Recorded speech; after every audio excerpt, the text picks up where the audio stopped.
அனைவருக்கும் வணக்கம். Welcome to Dharma academy.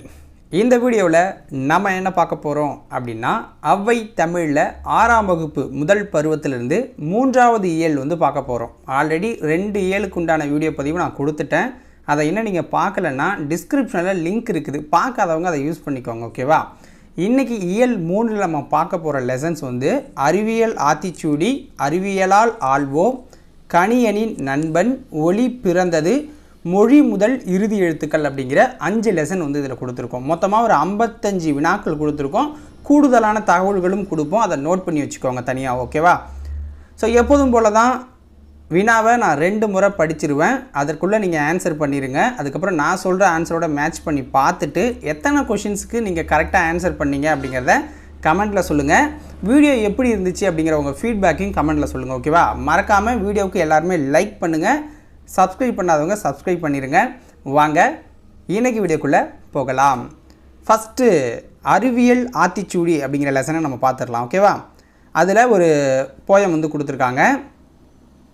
அறிவியல் சிந்தனைக்குள் ஆய்வில் மூழ்கு, இயன்றவரை புரிந்துகொள், ஈடுபாட்டுடன் அணுகு, உண்மை கண்டறி, ஊக்கம் வெற்றி தரும், என்றும் அறிவியலை வெல்லும், ஏன் என்று கேள், ஐயம் தெளிந்து சொல், ஒருமித்து செயல்படு, ஓய்வர உழை, ஔடதமாம் அனுபவம் அப்படிங்கிற மாதிரி சொல்லியிருக்காங்க. ஓகேங்களா? அறிவியல் ஆத்திச்சூடி அப்படின்னாலே நம்ம இதில் வந்துடும். ஸோ இதை யார் எழுதியிருக்காங்க அப்படின்னா நெல்லை சு முத்து அவர்கள் எழுதியிருக்காங்க. ஓகேவா? அடுத்தது கொஷினுக்குள்ளே நம்ம போயிடலாம். ஆன்சர் பண்ண ரெடி ஆகிருங்க. Okay, first question. டேஷ் என்பது அகர வரிசையில் அறிவுரைகளை சொல்லும் ஒரு இலக்கியம்.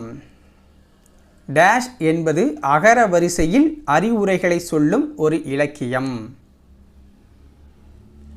ஆன்சர் ஆத்திச்சூடி அப்படிங்கிறது தான் அகர வரிசையில் அறிவுரைகளை சொல்லும் ஒரு இலக்கியம். அடுத்தது பொறுத்துக, கரெக்டாக ஆன்சர் பண்ணுங்கள். உங்களுக்கு நான் டைமும் கொடுக்குறேன். ஓகேவா? இயன்றவரை, ஒருமித்து, ஔடதம் அப்படின்னு 3 கொடுத்துருக்கோம். அதை சரியாக நம்ம பொறுத்துரும். ஆப்ஷன் என்ன அப்படிங்கிறத கிளிக் பண்ணிடுங்க. ஆப்ஷன் என்ன அப்படின்னா டி வரும். ஓகேங்களா? இயன்றவரை அப்படின்னா முடிந்த வரைக்கும், அதாவது உன்னால் முடிஞ்ச வரைக்கும் செயல்படணும்.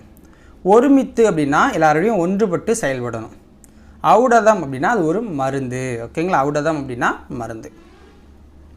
3வது வினா.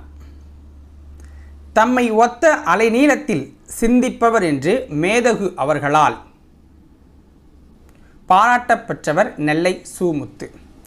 தம்மை ஒத்த அலைநீளத்தில் இவர் சிந்திக்கிறாருப்பா, என்ன மாதிரியே ஒரு சிந்திக்கிறாரு அப்படின்னு யார் நெல்லை சு முத்துவை பாராட்டினாங்க? ஆன்சர் என்ன? அப்துல் கலாம் அவர்கள். அப்துல் கலாம் அவர்கள், மேதகு அப்துல் கலாம் அவர்கள். அடுத்த வினா. கீழ்கண்டவற்றுள் நெல்லை சு முத்து அவர்களை பற்றிய கூற்றுகளில் சரியானது எது? கீழ்கண்டவற்றுள் நெல்லை சு முத்து அவர்களை பற்றிய கூற்றுகளில் சரியானது எது? 1. இவர் அறிவியல் அறிஞர் மற்றும் ஒரு கவிஞர். விக்ரம் சாராபாய் விண்வெளி மையம், சதீஷ் தவான் விண்வெளி மையம், இந்திய விண்வெளி மையம் ஆகிய நிறுவனங்களில் இவர் பணியாற்றியிருக்காரு. அறிவியல் கவிதைகள், கட்டுரைகள் பலவற்றை இவர் எழுதியிருக்காரு. 80க்கும் மேற்பட்ட நூல்களை எழுதி வெளியிட்டிருக்காருன்னு சொல்கிறாங்க. இந்த கூற்றுகள் எது சரி அப்படின்னா முதல் கூற்று சரி, 2வது கூற்று சரி, 3வது கூற்றும் சரி. அப்போ அனைத்தும் சரியானது தான். ஓகேவா? 5வது வினா. உடல் நோய்க்கு டேஷ் தேவை. உடல் நோய்க்கு டேஷ் தேவை.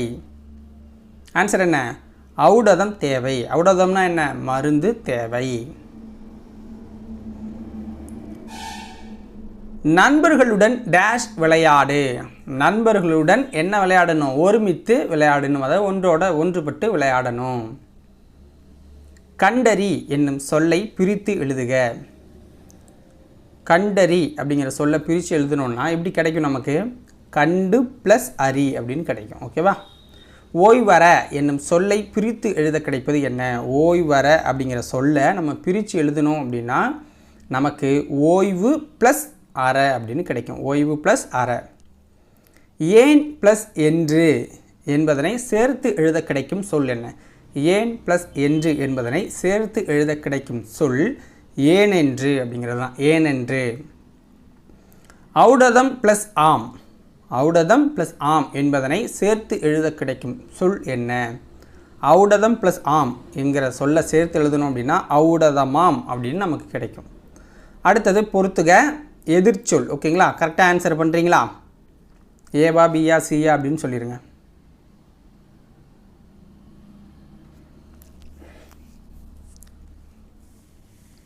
ஓகேங்களா, ஸோ இதில் வந்து இப்போ எதிர்ச்சொல் நம்ம வந்து பார்க்கணும். ஓகேங்களா, அணுகு அப்படின்னா என்ன? அணுகு அப்படின்னா விலகு அப்படின்னு வரும். அப்போ நாலாவதாக இருக்கிறது ஒரே ஆப்ஷன் தான், பி. ஓகேவா. ஐயம் அப்படின்னா தெளிவு, ஊக்கம் அப்படின்னா சோர்வு, உண்மை அப்படின்னா பொய்மை தான் அதோடைய எதிர்ச்சொல். ஓகேங்களா, ஆப்ஷன் பி சரியானது. அறிவியலால் ஆள்வோம் அப்படிங்கிற செகண்ட் லெசன் வந்து நம்ம பார்க்க போகிறோம். ஓகேங்களா, ஸோ தேர்டு டேர்ம் வந்து பார்த்திங்கன்னா தேர்ட் இயர் வந்து கொஞ்சம் கொஷின் கம்மியாக தான் இருக்கும். ஏன்னா அந்தளவுக்கு பெருசாக இல்லை, எல்லாம் கம்ப்யூட்டரை பற்றி தான் இருக்கும். ஃபஸ்ட்டு கொஷின் பாருங்கள். வானை அளப்போம், கடல் மீனை அளப்போம், சந்திர மண்டலத்தியல் கண்டு தெளிவோம், சந்தி தெரு பெருக்கம் சாத்திரம் கற்போம் என பாடியவர் யார் அப்படின்னு கேட்குறாங்க. ஆன்சர் என்ன? பாரதியார். வானை அளப்போம், கடல் மீனை அளப்போம் அப்படின்னு பாடல் தொடங்குகிற பாடலை பாடினவர் பாரதியார். ஓகேங்களா. மனிதன் எப்போதும் உண்மையையே டேஷ் அப்படின்னு கொடுத்துருக்காங்க. மனிதன் எப்போதும் உண்மையையே உரைக்கின்றான். ஆழ்கடல், ஆழக்கடல் என்னும் சொல்லை பிரித்து எழுத கிடைப்பது என்ன? ஆழக்கடல் என்னும் சொல்லை பிரித்து எழுத கிடைப்பது என்ன? ஆழம் ப்ளஸ் கடல், ஆழம் ப்ளஸ் கடல், ஆழமான கடல் அப்படின்னு கூட சொல்லலாம். ஓகேங்களா, ஆழக்கடல் அப்படின்னா ஆழமான கடல் அல்லது ஆழம் ப்ளஸ் கடல். ஓகேங்களா.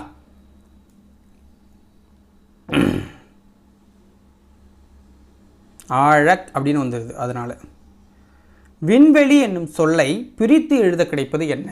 விண்வெளி என்னும் சொல்லை பிரித்து எழுத கிடைப்பது என்ன? ஆன்சர் என்ன? விண் ப்ளஸ் வெளி. ஓகேங்களா, விண் ப்ளஸ் வெளி. நீலம் ப்ளஸ் வான் என்பதனை சேர்த்து எழுத கிடைக்கும் சொல் என்ன? நீலம் ப்ளஸ் வான் என்பதை சேர்த்து எழுத கிடைக்கும் சொல் என்ன?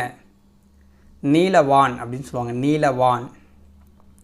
இல்லாது ப்ளஸ் இயங்கும், இல்லாது ப்ளஸ் இயங்கும் என்பதனை சேர்த்து எழுத கிடைக்கும் சொல் என்ன? ஆன்சர் இல்லாது இயங்கும். ஓகேங்களா, இல்லாது இயங்கும் அப்படிங்கிறது தான் இல்லாது இயங்கும். ஓகேவா. அடுத்தது மூன்றாவது லெசன் கணியனின் நண்பன். கணியனின் நண்பன் இது கொஞ்சம் அதிகமாக கொஷின் இருக்க ஒரு லெசன். ஓகேவா. ஃபஸ்ட்டு காரல் கபக் என்பவர் டேஷ் நாட்டைச் சேர்ந்த நாடக ஆசிரியர். காரல் கபக் அப்படிங்கிறவர் எந்த நாட்டை சேர்ந்த ஒரு நாடக ஆசிரியர் அப்படின்னு கேட்குறாங்க. ஆன்சர் என்ன? செக் குடியரசை சேர்ந்தவர் தான் காரல் கபக் அப்படிங்கிறவர். ஓகேங்களா. ஸோ இவர் என்ன பண்ணுறாரு அப்படின்னா ஒரு நாடகம் நடத்துகிறாரு. அந்த நாடகத்தில் தான் ரோபோ அப்படிங்கிற சொல்ல முதலாக அறிமுகப்படுத்துகிறார். ரோபோக்கள்லாம் ஒரு தொழிற்சாலையில் வேலை செய்கிற மாதிரி கொண்டு வரார். ஓகேங்களா. ரோபோ என்ற சொல் முதலாக எந்த ஆண்டு பயன்படுத்தப்பட்டது? அதாவது ஒரு நாடகம் நடத்துகிறாரு, அந்த நாடகம் எந்த வருஷம் நடந்துச்சு அப்படிங்கிறது தான் ஆன்சர். ஓகேங்களா. அந்த நாடகம் பார்த்திங்க அப்படின்னா 1920ஆம் ஆண்டு நடத்தப்பட்டுச்சு. 1920ஆம் ஆண்டு. ரோபோ என்ற சொல்லுக்கு டேஷ் என்பது பொருள். ரோபோ என்ற சொல்லுக்கு டேஷ் என்பது பொருள் அப்படின்னா அடிமை என்பது பொருள். ஏன்னா சொல்கிறது தான் அது செய்யும், சொல்கிறது தான் அது செய்யுது. அடுத்த வினா, கீழ்கண்ட கூற்றுகளை கவனி. தெரியும் நினைக்கிறேன். ஆப்ஷன் ஃபுல்லாக டிக் பண்ண ஆரம்பிச்சிருங்க. கூற்று 1, மனிதர்கள் தம் வேலைகளை எளிதாக செய்ய முதலில் எந்திரங்களை கண்டுபிடிக்கிறாங்க. அவற்றை இயக்குவதற்கு மனித ஆற்றல் அப்படிங்கிறது தேவைப்படுது. இந்த குறையை போக்கத்தை மனிதன் கண்டுபிடித்தது தான் தானியங்கி இயந்திரங்கள் அப்படின்னு சொல்கிறாங்க. நுட்பமான கடினமான ஒரே மாதிரியான வேலைகளை மனிதரை விட விரைவாக தானே செய்து முடிக்கும் எந்திரமே தானியங்கிங்கிறாங்க. இதில் எது சரி அப்படின்னா ரெண்டு கூற்றுமே சரிதான். முதல் கூற்றும் சரி, ரெண்டாவது கூற்றும் சரி. ஆப்ஷன் சி சரியானது. ஓகேவா. மனித முயற்சிகளுக்கு மாற்றாக தானே இயங்கும் எந்திரம் எது? மனித முயற்சிகளுக்கு மாற்றாக தானே இயங்கும் எந்திரம் அப்படின்னா அது எது?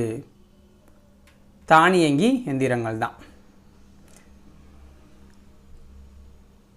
எல்லாமே தான் வரும், ஆனால் இந்த பாடத்துக்கு இந்த கொஷினுக்கு தானியங்கி தான். ஓகேங்களா. எந்திர மனிதனும் மனித முயற்சிகளுக்கு மாற்றாக தான் இருக்குது. ஓகேங்களா. மோட்டாரும் மனித முயற்சிகளுக்கு அப்பாலுக்கு தான் கண்டுபிடிக்கப்பட்டுச்சு. இருந்தாலும் தானியங்கிங்கிறது சரியான விடை. கீழ்கண்டவற்றுள் தானியங்கி இயந்திரங்களின் பயன்பாடுகளில் சரியானது எது? கீழ்கண்டவற்றுள் தானியங்கி இயந்திரங்களோட பயன்பாடுகளில் சரியானது எதுன்னா, மருத்துவத்துறையில் நோயின் அறிகுறிகளை கண்டுபிடிக்க உதவுது, மருத்துவம் பார்க்க பயன்படுது, சிக்கலான அறுவை சிகிச்சைகளை செய்ய ரோபோக்கள் உள்ளன அப்படிங்கிறாங்க. பிற கோள்களுக்கு சென்று ஆய்வு நடத்த செயற்கைக்கோள்களை இயக்க தானியங்கி பயன்படுது. உலகில் மனிதர்கள் செல்ல முடியாத இடங்கள் பல இருக்குது. பெருங்கடலின் அடியாழம், வெப்பநிலை உறைநிலைக்கும் கீழே உள்ள துருவ பகுதி ஆகியவை அங்கே சென்றுலாம் ஒரு ஆய்வு நடத்துறதுக்கு இந்த தானியங்கி இயந்திரங்கள் பயன்படுதுங்கிறாங்க. அப்போ இது சரியாக தவறா அப்படின்னா 3 கூற்றும் சரி. அப்போ மேற்கண்ட அனைத்தும் சரியானது தான். அடுத்த வினா, டேஷ் என்னும் நிறுவனம் டீப் ப்ளூ, ஓகேங்களா, டீப் ப்ளூ, டீப்னு வராது, உங்களுக்கு டீம் அப்படின்னு வரும், ஓகேங்களா, சாரி டீப் தான். டீப் ப்ளூ என்னும் மீத்திறன் கணினியை உருவாக்கியது. எந்த நிறுவனம் டீப் ப்ளூ அப்படிங்கிற கணினியை உருவாக்கிச்சுன்னா IBM அப்படிங்கிற நிறுவனம் தான். IBM. நிறைய பேர் கொஞ்சம் ஸ்லோவாக போகிற மாதிரி இருக்குன்னு சொன்னீங்க. ஸ்லோவாக போச்சு அப்படின்னா கொஞ்சம் வீடியோவை ஃபாஸ்ட்டாக வச்சுக்கோங்க, ஓகேங்களா. உலகிலேயே முதலாக ஒரு ரோபோவுக்கு குடியுரிமை வழங்கியுள்ள நாடு எது? உலகிலேயே முதலாக ஒரு ரோபோவுக்கு குடியுரிமை வழங்கியுள்ள நாடு எது? ஆன்சர் என்ன? Saudi Arabia. Saudi Arabia. உலகிலேயே முதலாக குடியுரிமை பெற்ற ரோபோவின் பெயர் என்ன? உலகத்திலேயே முதலாக குடியுரிமை பெற்ற ரோபோவின் பெயர் வந்து சோஃபியா. இப்போலாம் நியூஸ்லாம் வாசிக்குது, ஓகேங்களா. கீழ்கண்டவற்றுள் சோஃபியா பற்றிய கூற்றுகளில் சரியானது எது அப்படின்னு கேட்குறாங்க. கூற்று 1, ஐக்கிய நாடுகள் சபை சோஃபியா புதுமைகளின் வெற்றியாளர் என்னும் பட்டத்தை வழங்கியிருக்கு. ஐக்கிய நாடுகள் சபை சோஃபியாவுக்கு புதுமைகளின் வெற்றியாளர் என்னும் பட்டத்தை வழங்கியிருக்கு. உயிரில்லாத ஒரு பொருளுக்கு ஐநா சபை பட்டம் வழங்குவது இதுதான் முதல் முறைங்கிறாங்க. அப்போ 2 கூற்று சரிதான், ஓகேங்களா, 2ம் சரிதான். நுட்பமாக சிந்தித்து அறிவது எது? நுட்பமாக சிந்தித்து அறிவது எது அப்படின்னா நுண்ணறிவு. தானே இயங்கும் எந்திரம் எது? தானே இயங்கும் எந்திரம் அப்படின்னா தானியங்கி எந்திரம். நின்றிருந்த என்னும் சொல்லை பிரித்து எழுத கிடைப்பது எது? நின்றிருந்த என்னும் சொல்லை பிரித்து எழுத கிடைப்பது எது? நின்று பிளஸ் இருந்த, நின்று பிளஸ் இருந்த. அவ்வுருவம் என்னும் சொல்லை பிரித்து எழுத கிடைப்பது எது? அவ்வுருவம் என்னும் சொல்லை பிரித்து எழுத கிடைப்பது எது? அ பிளஸ் உருவம், அ பிளஸ் உருவம். மருத்துவம் பிளஸ் துறை, மருத்துவம் பிளஸ் துறை என்பதனை சேர்த்து எழுத கிடைக்கும் சொல் என்ன? மருத்துவத்துறை. செயல் பிளஸ் இழக்க என்பதனை சேர்த்து எழுத கிடைக்கும் சொல் என்ன? செயல் பிளஸ் இழக்க என்பதை சேர்த்து எழுத கிடைக்கும் சொல் என்ன? ஆன்சர் என்ன? செயல் இழக்க. நீக்குதல் என்னும் சொல்லின் எதிர்ச்சொல் என்ன? நீக்குதல் என்னும் சொல்லின் எதிர்ச்சொல் என்ன? சேர்த்தல். எளிது என்னும் சொல்லின் எதிர்ச்சொல் என்ன? எளிது என்னும் சொல்லின் எதிர்ச்சொல் என்ன? எளிது அப்படிங்கிறது சொல்லுது பெரிது அப்படின்னு வருது, சாரி அரிது, ஓகேங்களா.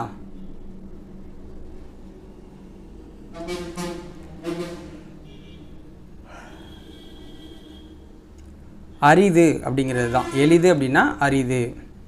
மனிதன் தன் வேலைகளை எளிதாக்க கண்டுபிடித்தவை என்ன அப்படின்னா ரோபோ. தானியங்கிகளும் எந்திர மனிதர்களுக்கும் இடையே உள்ள முக்கிய வேறுபாடு என்ன? தானியங்கிகளும் எந்திர மனிதர்களுக்கும் இடையே உள்ள முக்கிய வேலைப்பாடு செயற்கை நுண்ணறிவு தான். உலக சதுரங்க வீரரை 1997 நடந்தது கேரி கேஸ்ப்ரோவ் அப்படிங்கிறவரை வெற்றி கொண்ட மீத்திறன் கணினியின் பெயர் என்ன? ஆன்சர் என்ன? டீம் ப்ளூ அப்படிங்கிறது தான். டீம் ப்ளூ அப்படிங்கிறது தான் அதனுடைய பேராக இருக்குது, ஓகேங்களா. ஸோ இதோட இந்த லெசன் முடிஞ்சு போச்சு. அடுத்த லெசன் ஒளி பிறந்தது அப்படிங்கிறது தான். அப்துல் கலாம் அவர்களை பற்றி கொடுத்துருக்குது. பெருசாக ஒன்று 6ங்கிறதால கொடுக்கல, அடுத்த ஸ்டாண்டர்டில் கொடுப்பாங்க. கொஷின் அதிகமாகவும் நம்ம எடுத்து உங்களுக்கு கொடுப்போம், ஓகேவா. கீழ்கண்டவற்றுள் அப்துல் கலாம் பற்றிய கூற்றுகளில் சரியானது எது? ஃபஸ்ட்டு பாருங்கள், அப்துல் கலாம் அவர்களுக்கு தமிழில் பிடித்த நூல் திருக்குறள். அறிவு அற்றம் காக்கும் கருவி, செருவாருக்கும் உள்ளழிக்கல் ஆகா அரண் என்னும் குறள் வாழ்க்கைக்கு வலு சேர்த்ததாக அவர் சொல்லியிருக்காரு. லிலியன் வாட்சன் எழுதிய விளக்குகள் பல தந்த ஒளி என்னும் நூல் மிகவும் பிடிக்கும். அதை படித்தபோது அறிவு, தன்னம்பிக்கை, மகிழ்ச்சி ஆகிய மூன்றையும் பெற்றார் அப்துல் கலாம் அவர்கள் அப்படின்னு சொல்லியிருக்கார் அவரே.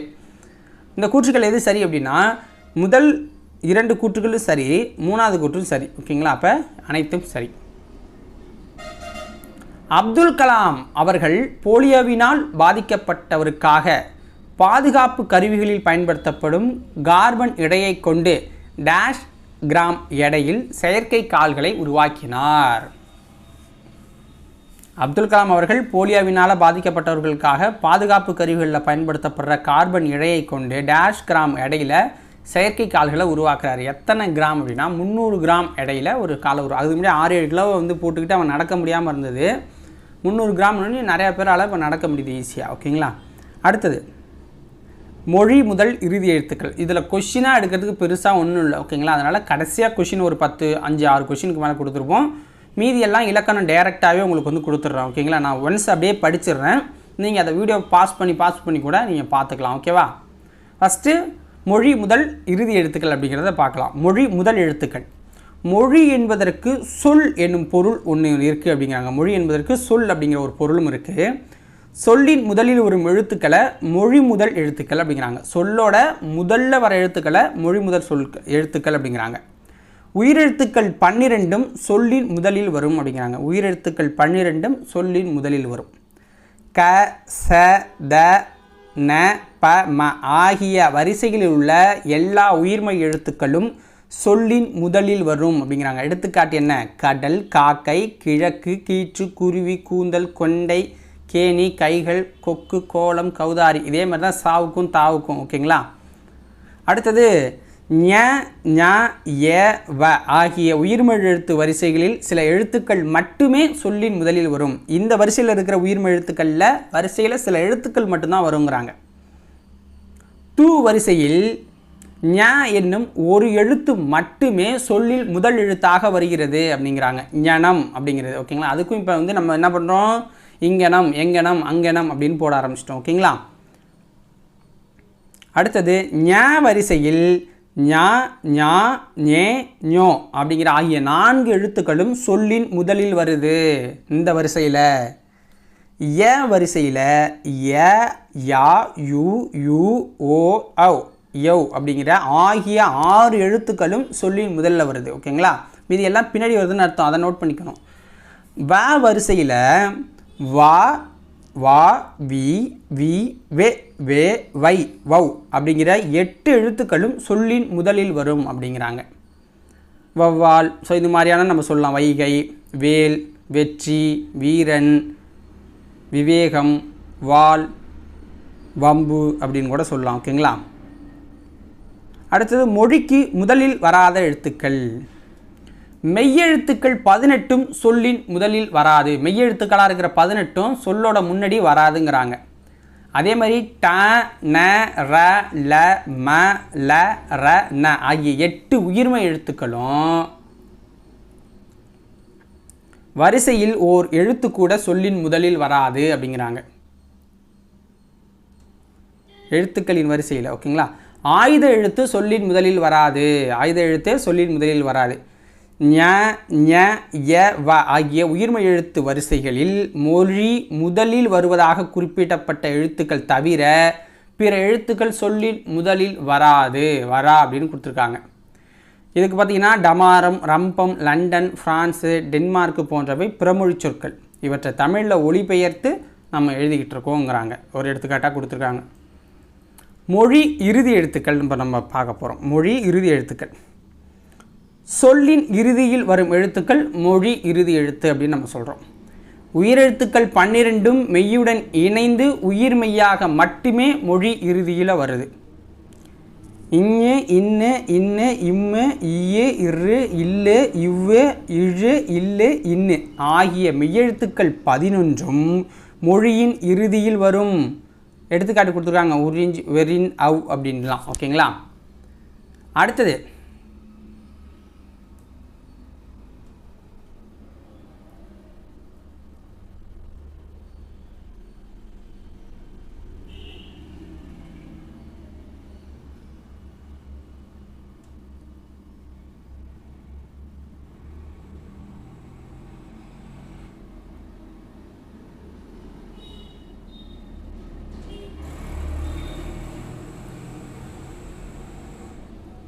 அடுத்து பார்த்திங்கன்னா மொழி இறுதியாக எழுத்துக்கள், மொழி இறுதியாக எழுத்துக்கள் அப்படிங்கிற ஒரு போர்ஷன்.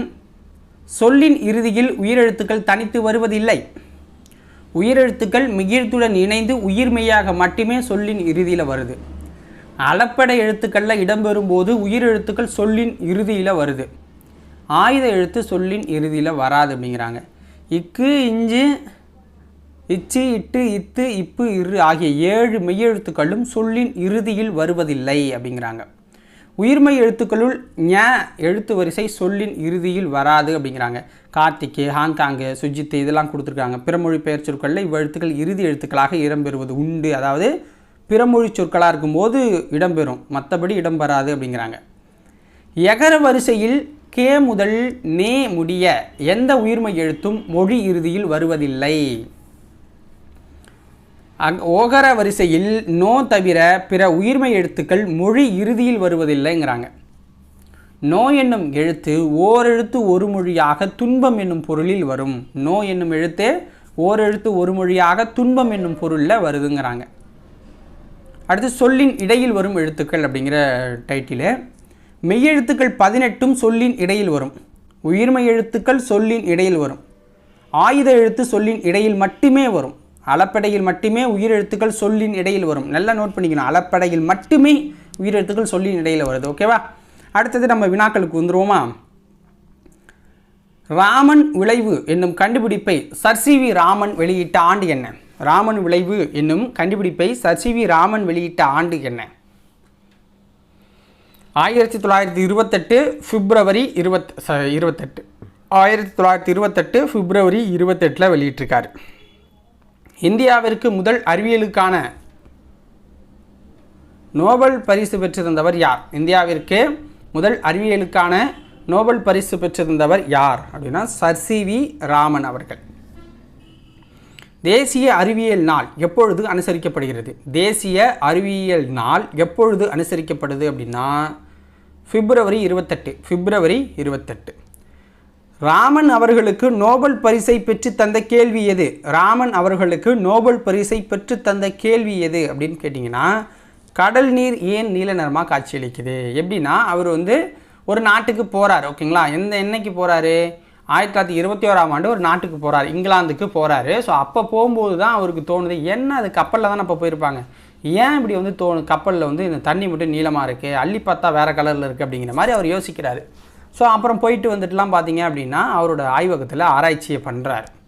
எதை வச்சு ஆராய்ச்சி பண்ணுறாரு அப்படின்னா கேட்டால் உங்களுக்கு பாதரச ஆவி விளக்கு, பென்சின் மற்றும் நிறை மாலை காட்டி இதை 3 வச்சுக்கிட்டு தன்னோட ஆய்வை தொடங்கி தான் இந்த ராமன் விளைவு எஃபெக்ட், ராமன் எஃபெக்ட்ஸை வந்து நம்ம நிறுவுறாரு. ஓகேங்களா? அடுத்தது பொறுத்துக கலை சொற்கள் அப்படிங்கிற டைப்பில் இதோட முடிஞ்சு போச்சு. செயற்கை நுண்ணறிவு அப்படின்னா ஆர்டிஃபிஷியல் இன்டெலிஜென்ஸ். மீத்திறன் கணினி அப்படின்னா சூப்பர் கம்ப்யூட்டர். செயற்கைக்கோள் அப்படின்னா சேட்டிலைட். நுண்ணறிவு அப்படின்னா இன்டெலிஜென்ஸ். ஓகேங்களா? இன்டெலிஜென்ஸ் அப்படின்னு வருது. ஸோ இதோட இந்த 3rd இயல் முடிஞ்சு போச்சு. நாளைக்கு 6ஆம் வகுப்பு 2ஆம் பருவத்தை நம்ம வந்து பார்த்துருவோம். ஓகேங்களா? ஸோ டெய்லி ஒரு இயல் நம்ம கொடுத்துக்கிட்டே தான் இருக்கோம். வீடியோவை இப்போ லாஸ்ட்டாக நீ பார்க்குறீங்க அப்படின்னா வீடியோவுக்கு கட் பண்ணிவிட்டு போய் ஒரு லைக்கை பண்ணணும், ஒரு ஷேர் பண்ணணும், ஒரு சப்ஸ்கிரைப் பண்ணணும், கமெண்ட்டில் வீடியோ எப்படி இருந்துச்சு அப்படிங்கிறத சொல்லணும், ஏதாவது சேஞ்சஸ் பண்ணணுமா அப்படிங்கிறத சொல்லணும். ஓகேங்களா? அப்போ தான் நான் அடுத்தடுத்த வீடியோ போகிறதுக்கு எனக்கு ஒரு இன்ட்ரெஸ்ட்டாக இருக்கும். அப்போ தானே உங்களுக்காக கொடுக்க முடியும் அப்படிங்கிறத பார்த்துக்கோங்க. உங்கள் நண்பர்களுக்கெல்லாம் ஷேர் பண்ணி தெரியப்படுத்துங்க, இந்த மாதிரி ஒரு சேனல் இருக்குது போடுறாங்க வந்து பாருங்கள் அப்படின்னு. ஏன்னா எந்த அளவுக்கு ரெஸ்பான்ஸ் இருக்கோ அந்த அளவுக்கு எஃபோர்ட் போட்டு நம்ம ரெடி பண்ணிக்கிட்டே இருப்போம். இல்லைன்னா என்னைக்காவது ஒரு நாள் ஸ்டாப் பண்ணுற மாதிரி தான் இருக்கும். அதையும் பார்த்துக்கோங்க. ஏன் அப்படிங்கிறது உங்களுக்கும் தெரியும். ஓகேவா? ஸோ நாளைக்கு 4வது இயல் பார்க்கலாம். 4வது இயலும் ஸ்டார்ட் பண்ணிட்டோம் ஒர்க்கை. ஸோ ஸ்டார்ட் பண்ணி தரமாக வந்து நாளைக்கு கொடுத்துட்றோம். ஸோ நாளைக்கு வீடியோவில் கொஸ்டின் கொஞ்சம் அதிகமாகவே இருக்கும். ஓகேவா? ஸோ நிறைய பேர் வந்து சார் கொஞ்சம் ஸ்லோவாக இருக்குது அப்படிங்கிறீங்க. ஸ்லோவாக இருந்தால் வீடியோவை நார்மல்லேருந்து ஒரு 1.2ஓ 1.25ஓ 1.5ஓ வச்சு ஸ்பீடில் பாருங்களேன். 2xல் கொஞ்சம் வச்சு பாருங்கள், சல்லுன்னு முடியும். ஓகேவா? இது வந்து வீட்டில் வேலை பார்க்குறவங்க, இல்லை வேலையில் போய் வெளில இருக்கிறவங்க, அவங்க வந்து பொறுமையாக ஒரு 1/2 மணி நேரம் பார்த்தா தான் ஒரு இயலையும் முடிக்க முடியுங்கிறதால கொடுக்குறது. டக்கு டக்கு டக்குன்னு நான் வாட்ச் விட்டு